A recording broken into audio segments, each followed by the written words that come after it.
Welcome in Good. to Follow Everton. Yeah, it's with us. He's making adjustments. This is your match day preview of Aston Villa and Everton today. And how are you? I'm fantastic. Thank you. We're so smooth. We're prepared. We're wonderful. We're doing great. We are Follow Everton. We're professional. We are Yes, very we're very delighted. professional. Absolutely. And we're delighted to be here. I'm just getting fresh news in. This emergency broadcast is going to be white hot action ahead of today's clash as we watch the Toffees go away for the first away game, which is why I'm in all white in the height of winter, going down to Villa Park for Unai Emery's up and down Aston Villa. More up than down, certainly. Well, that was just a setup to go, let's hope they'll be down today. Yeah, let's see. I mean, see how we are so well coordinated. Let's hope they're down today. Although we are. You know what? In traditional American style, I'll toss them up. Yeah, knock them out of the park. Although, yeah, and you may notice by my graphic there, I am now Canadian. I'm giving away my American citizenship. I'm going to move to the Great North, and hopefully they will embrace me there. We'll see about that one. I mean, to be fair, I do have to say that in the current context, it might have been wise to have missed out the other adjective, the Great White North there. I did miss that one. Anyway. But let's focus on the football. So it's been up and down for Everton. We are in the midst of rumours of transfers. I was going to say it with more excitement. Are we? Well, not massive. Transfer are we going season. to sign? It is, and it's more than halfway through, and there's no clear indication of any necessary intent. Which is a bit frustrating. But let's focus on today's football, because that's where the real excitement is rooted, right? We've got the team sheet out. Yeah, we do. Let me remember how to pull this up. I know. Forgive us, everybody, because our host streaming platform has gone through. They're trying to implement a lot of really cool changes. Amazing, but it's a bit. Oh my god. Let's see. Oh wait, is that it? No. Yeah. No, that was fine. That was fine. Close enough. Close enough. I don't know. We'll just shift your head over. There we are. There we are. So this is how we're lining up today. The kid is the best thing about this image right here. Yeah, it is beautiful. What are your thoughts? So it looks like Pickford's going to start in goal, a back four of Patterson, Tarkowski, O'Brien, Malenko, unchanged. This was a bit of a surprise. Garner and Roll in that double pivot. I thought that could be Garner and Armstrong. I decided to go with Roll here instead. McNeil this is a topic of conversation in itself, but McNeil on the right, over Dibbling, Armstrong at the 10, Grealish on the left, as we all expected, and then Barry gets the nod ahead of Beto today. The one notable thing on the bench is that Seamus is back on the bench. So I have more senior members of the team on the bench: Beto, Dibbling, Coleman, Asnu, and then Welch or Campbell are there to keep some seats warm. And what are you thinking? You just touched on something right there. I'll go sort of full circle, go round to the bench, and then drop it off with you with the first team again. Right? You said that we've got Coleman on there, and I'm seeing Coleman and Asnu. And obviously, I think we're going to see Beto obviously coming on 60, 70 minutes, something. It's dependent, but we'll see that change. Now, okay, we've had Dibbling, but he doesn't have necessarily the experience and the impact. He's shown that he might be ready to be integrated and into the first team, but he's not the kind of player that, in my mind, is going to make the impact necessary today. So I can understand. And Armstrong's been very admirable, like in his performances. He's been shown the capability that with Garner next to him, who can potentially cover things. There's a certain elasticity to the squad today that, with Coleman on the bench and Asnu, it's the kind of thing where you might see some some things that I'm hoping you might see the opportunity. If we play well or there's an open match and we're not under the caution 3-0 down, you might see some of the changes that fans have been calling out for quite a while. Like, why is Asnu not coming on? Why are we not making a change earlier or dibbling? And for instance, you can take off McNeil or I mean, for example, I'm just trying to look at the movements around there, because you don't know necessarily where they're going to play. It seems to me it's going to be Patterson right back, Tarkowski, O'Brien, Mikolenko left back, Garner and Roll in midfield, McNeil on the left, Armstrong in that number 10, Grealish on the left, McNeil on the right, and Barry up front. But I just don't know whether that's going to give. Hopefully, Roll's going to start, and we're going to see something from him, rather than it being a sort of. There's a difference to starting a player at 0-0 at the start of the match, or bringing him on and sticking him out at the wing and not doing very much and just trying to do damage limitation. So I think that there's possibility for more positivity than that might suggest. Yeah, I think this is probably. I mean, we all know what David Moyes is. This is probably what we could have and should have expected from David Moyes. We'll be lucky, I think, if we see Adam Asnu at some point. Maybe if he wants to give Grealish, bring Asnu on for at the 80th minute for Grealish. He's not going to play the kids. Yeah, he's just not going to do it. And Dibbling didn't warrant any additional time with his effort last time out. It was really, really poor. I went back and did a rewatch. Lazy, just really, really poor from that guy. So this is kind of what I was thinking we were going to see. The only curiosity to me. Do we have any other choice though? No, there's no choice. I mean, is it possible that Grealish plays in the 10 and McNeil moves over to the left? Is that a change that they make at some point during this match? I don't know. It feels like David Moyes is really boxed in here. Well, I'd be curious to see. Here's a thought that I don't know whether anyone's considered. What if Asnu is a player that is more of a wing back, and we could actually bring him on to play on the wing rather than later in the game? Because I don't know. He's got the youth, and he's got the speed and the pace and the youthfulness to potentially at least cover. Sorry, we're being joined by some great comments. 10 men is a choice. It definitely is a choice. Do you know what? If it really gets to that, all the players need to do is just start clapping, right? Or taking free kicks too quickly. Yeah. Don't do that. We know what happens when you take a free kick too quickly. But Chad, you were saying, pull hair, or clap the referee, or punch your team, slap your teammate. Sorry, you were saying that yeah. Please do carry on. Are we going to see Grealish go over or anything like that? Absolutely. It doesn't seem like it just doesn't seem like Moyes has a whole lot of options with the hand that he's been dealt. I mean, even on the bench, we know what Beto is at this point. He obviously favors Barry over Beto. And Beto's probably better in shorter stints already. Seamus Coleman is proven that he is actually not capable of playing anymore.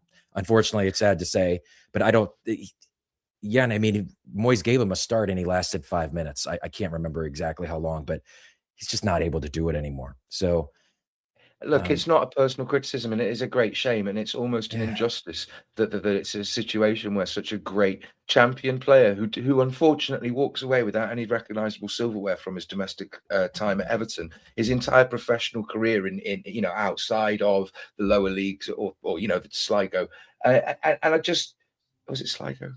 But I just it's a great shame that he's not been able to hand off the legacy, and he's now been called on. And yeah, but I mean, because really, players like Tielemans and Buendia and Ollie Watkins, they demonstrated that they can turn it on time and time again. And John McGinn is a tenacious. No disrespect to the guy, but my God, I hate playing against him because he's always been a tenacious and an awkward little shit. I'm sorry, and that's why Villa are where they are, and they're a bloody good team. And the fact is, you look at that and go, okay, is Patterson going to be strong enough for Buendia? Are we going to see Coleman come on, or is it going to be, I don't know, Asnu potentially, or John McGinn, Mikolenko doesn't brook any, and he knows he's quietly quite a good player. not whatever standard, but I'm just saying he knows what to do, and he's not a mug. He's not a kid that gets caught out, which some people seem to think he was. But is he going to get the support around him if, for instance, did you say O'Brien's playing? No, he's not. O'Brien is Yeah, center half. but he's playing at centre back, which to me is his more natural position. You just have to hope that maybe some of the times when you've seen that he's gone, I'm too big, too tall, too slow, whatever, to be doing what I know that if I was playing FIFA, I'd be doing to this attacker right now when he's been playing at fullback. So maybe we might have a more confident game from him at centre back. I think he's been doing pretty well. I think he's had a better time at center back than he has at right back this season. And I'm only curious, where is the creativity? Oh, here we go. Aston hasn't got 90 minutes in him yet. I'm sorry about. I've just got to apologise to everyone. The comments, everything, it's been very last minute. Everyone at Follow Everton, quite a lot of us are going through a hell of a lot. I'm sure there's a lot of people are going through a lot of personal stuff. Just as an aside, sorry to take this time. I just really want to thank everyone for their continued support, watching the channel, for Ryan, Stevie, David, and myself, and a lot of other people on the channel who are going through some stuff. I really appreciate it. Might come up again if people are interested in non-football and stuff, but we just do apologise if there's been a dip in content and quality, but we really do appreciate your continued support. Thank you very much. Yeah. So please hit the like and subscribe and all that kind of stuff. Otherwise, Ryan will take me down to the room and beat me again. Yeah, well said. I think that's one of the reasons why, people like me want to come in and support this club. It's because of the community around it. And just the fact that, you're getting the support that you need, and everyone else at Follow Everton is hopefully getting the support that they need. And we have this community of people that are here to uplift us. It just makes it feel like a family, which is exactly what it should feel like. So yeah, and looking again at how Everton line up today, if we think we have it nailed down, where is the creativity coming from? Because it's got to be along the left side. Grealish, and I was just about to say, potentially. But that Bell got Matty Cash, and I mean McGinn's going to come back. He's that kind of player. They're going to be crowding Grealish out if he's playing on the left. And certainly we've seen what, there is at least questions. The fact that it comes up repeatedly. What attacking thing do we have? What is there on the right if we've got McNeil and Patterson? I mean, having said that though, you never know the chemistry that two players can have that is isolated from everyone else. They might just go, no, we know what we're doing here. You know what, lads, go out and play football. Because at this point, where Villa are, where we are, the fact that we've lost things, look, I don't want to be negative, right? But realistically, the bookies, the odds, the players, the shortages, the suspensions, the injuries, everything, the squad depth, I'm not expecting us to get points from this match. So just go out and play football. That's it. Just enjoy, for Christ's sake, you know what? I'm not going to hold them up because look at where Villa are. And you know what? Of course I want us to win. But you know how I think we could win today? Just go out and play fucking football.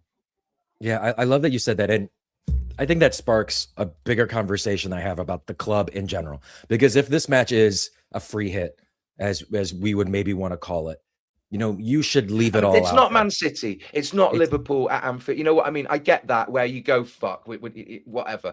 But realistically, let's be honest. Look at where they are in the table, and you know what I mean? It's. Sorry, I'm having an issue here. I think you're, but I understand. I understand I understand your point. Yeah, regardless of, it's Villa, right? It's not Man City. It's not Arsenal. It's not Liverpool. It's not a team that we inherently know that we're going to struggle with when we go to their park. However, Villa are playing incredible football this season. And Unai Emery is a good manager tactically. He's demonstrated that, and he's very difficult. He's shown that he can be creative and flowing. He can be the shitty part, but he's demonstrably. I mean, he was the manager at Arsenal. He might not have had the success. Sorry, I didn't mean to interject there. Yeah. There's so many things that to actually speak. I'm not discrediting Villa, by saying they're only Villa, but they're not the dynastic champion. It's not Barcelona or Borussia. You know what I mean? Yeah. Yeah, absolutely. There's a saying about the New York Yankees, and it's like, why do the Yankees win all the time? It's because the other teams are distracted by the pinstripes. And it's essentially just, you feel like you're going to lose regardless of, the circumstances of the day. And we've been in that situation before. But what I'm saying is I hope today that we are of the mentality that leave it all out on the pitch. Like there is nothing to lose. And I think that's what was so disheartening about the performance in the cup is that we saw players not give their all. And I'm seeing it from a club perspective too. And this is why it's so frustrating when you hear people talk about, hey, we might not bring in any transfers and, we'll keep our powder dry for the summer. No, the idea is to continue to push over and over and over again. If we stop pushing, if we stop fighting for every place and every moment, then that mentality sets in as a club and just as a broader endeavor. And that's why I want Everton to make additions in January, just because of what it symbolizes and means to everyone inside Finch Farm, everyone outside of Finch Farm, everyone watching us here today. Yeah, I do. But the issue is as well, if you want to make rational, responsible decisions, if you want to have a track record of values that you uphold without bending just because, oh, it's convenient or under this circumstance. And if the issue is turning Everton into a professionally run, profit-making, successful football team and business, statistically you get the least value transfers for teams that are in kind of Everton's position, top league, having to pay for the premium against competition, potentially vying for Europe, but not, so that they're not that appeal. There's desperation. We've been involved in relegation battles. We don't have, we have a clear desperation and need for players. It's a January transfer window. We would just get bent over a barrel. And I would rather, looking at how we've performed, yes, we've slipped here and there, but we're not. I said at the start of the season, 13th. We've gone up to sort of 6th, 8th, and it's been a very narrow spread. And you can see it happening now. For my mind, the Friedkin Group, Moyes, whatever, it's about stability. It's not about going out and spending another 40 or 50 million after Tyler Dibbling, after sorry, it's my brain. I've had a Barry, at the moment. Dibbling. You're right. You're not going to go out. You're not going to suddenly go out and spend another player and then destabilize the club dynamics and the club and the book value, or the speculative value of players like Barry and Beto. Because in order to think of replacing them anyway, you're going to have to. They're going to have to retain their performance or speculative value to be a purchasable or attractive option for somebody else if you're going to get somebody else to replace them. I understand all these business premises, and because we're talking about financial margins now, where really, you spend 50 million and a player flops, and suddenly, when we don't have the proven stabilized profit and loss, income, revenue streams, all this kind of stuff, and league stability. Oh, this is getting really boring. Anyway. No, I think you're talking about asset management, and players are essentially assets. My question is we're talking about going out and buying a right back while we have a right back currently in the squad playing right back today who has not gotten much of a look from this manager. Are we being short-sighted by looking at a laundry list of other names that play right back when we are eager to get Nathan Patterson out of this club? To me, it almost seems a little short-sighted that, I mean, we're eventually going to let this asset walk because we don't deem he's good enough to play for Everton, but he has shown something recently. What do you think about Nathan Patterson? Well, I'll be honest. The lad's had a shit old time with some injuries and a reported slap and all this thing in the media. And I'll be honest with you. Sure, some people can do it, but for a lad who played for his local clubs and might have just had the support all around him because that's where he's come from, and then he moves down hundreds of miles down here and he's put in a spotlight and rescuing a club and struggling. Not everybody is conditioned to automatically handle that stress. And I just, as a personal aside, again, that we'll touch on as to why I've not been in as many videos. For 5.5 years, I've been existing in a sort of just existing to exist, and it's been a bit shit. And so that's why I have sympathy for somebody like that in that situation. Maybe it's over explaining, maybe it's making excuses, but you know what, if he's shown signs of something, maybe he's just being a young man who's growing into it and actually has the right support around him to grow into it. Well, I hope for his sake that I hope he plays well today. I I'm not saying it'll change any of Moyes' decision making going forward, but I hope he plays well today. He's been at the club for several years now, and we have not gotten any return on that investment from him at all. But yeah, got to have hope in people, right? Yeah. And when you start believing in people, maybe they surprise you and you get the best out of them. Let's see. Do we have any comments here? I see a lot of Troy Parrott calls in the comments. Yeah. Do we think we need another striker? Where are you at on the nines?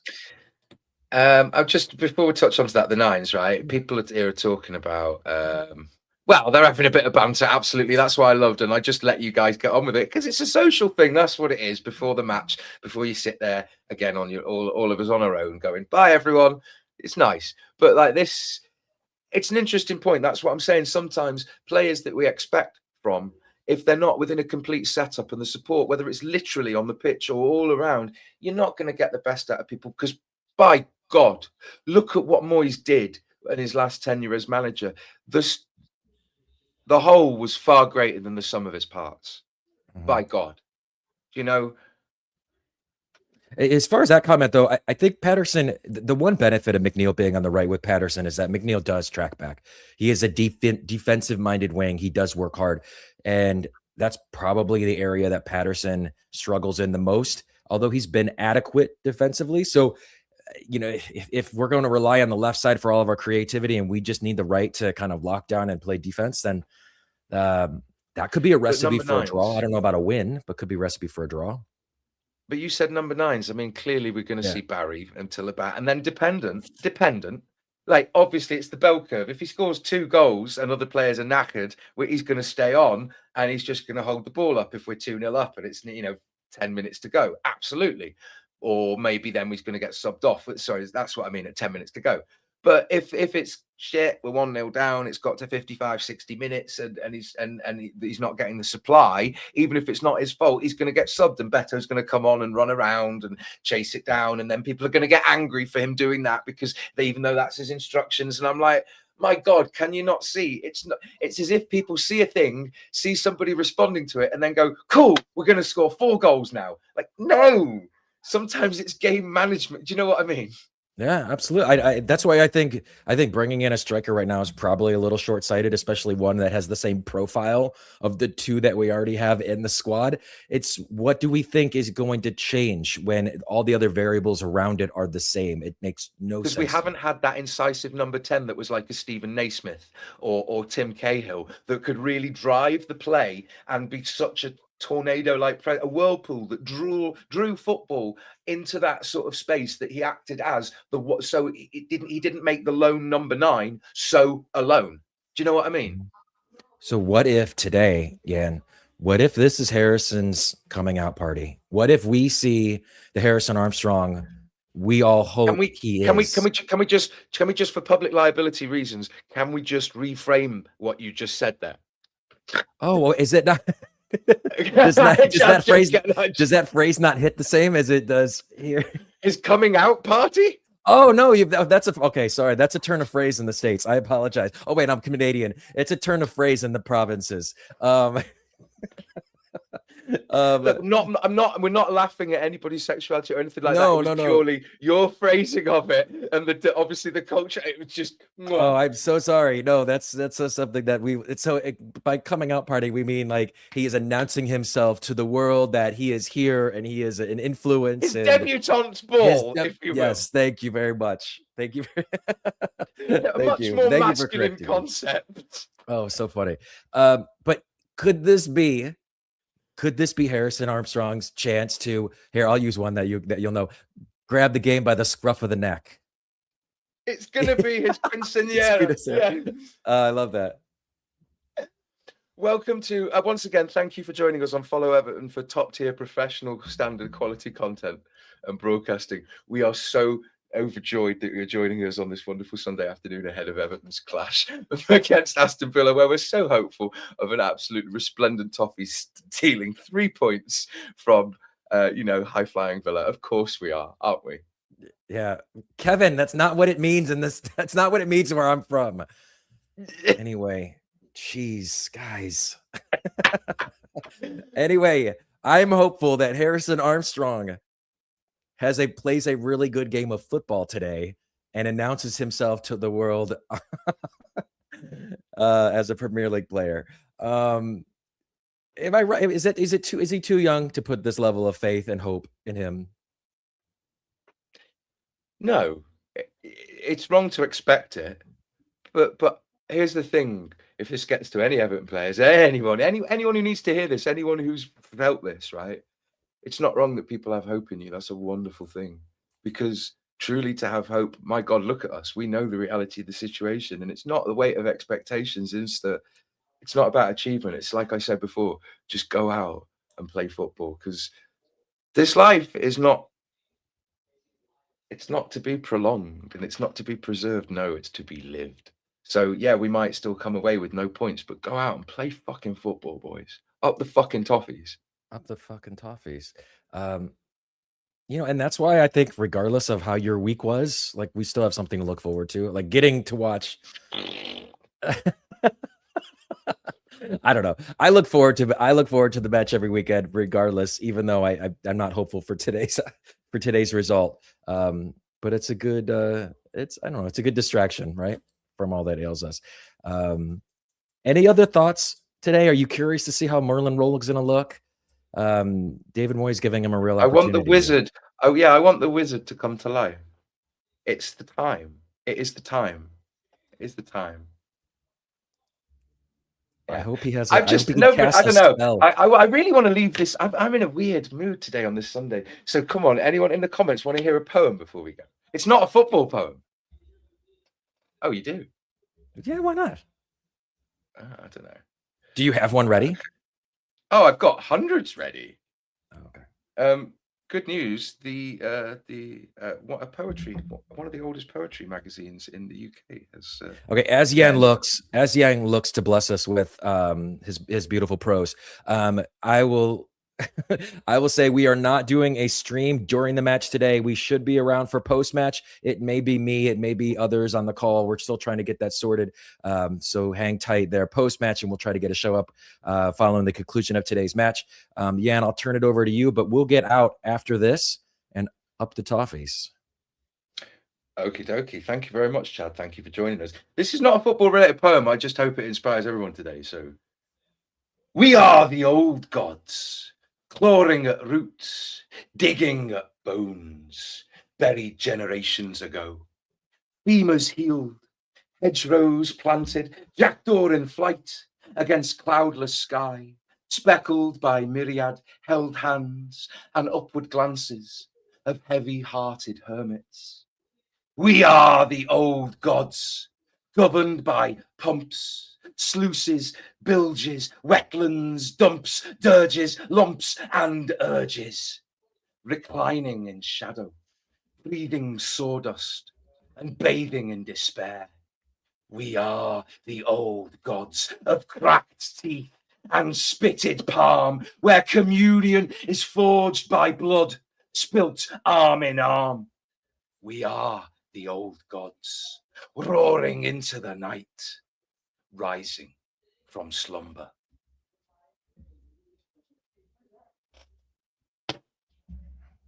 Beautiful. We are the old gods, guys. So yeah. Enjoy the match, everyone. We'll see you post match. Up the Toffees. How do I end this? I don't know. You'll figure it out. Enjoy the match, everyone. If anyone out there wants to play for me to get a second monitor, I would be more than happy to do watch-alongs, because then I could watch the match and do that. But follow Everton. End the stream. End the fucking stream.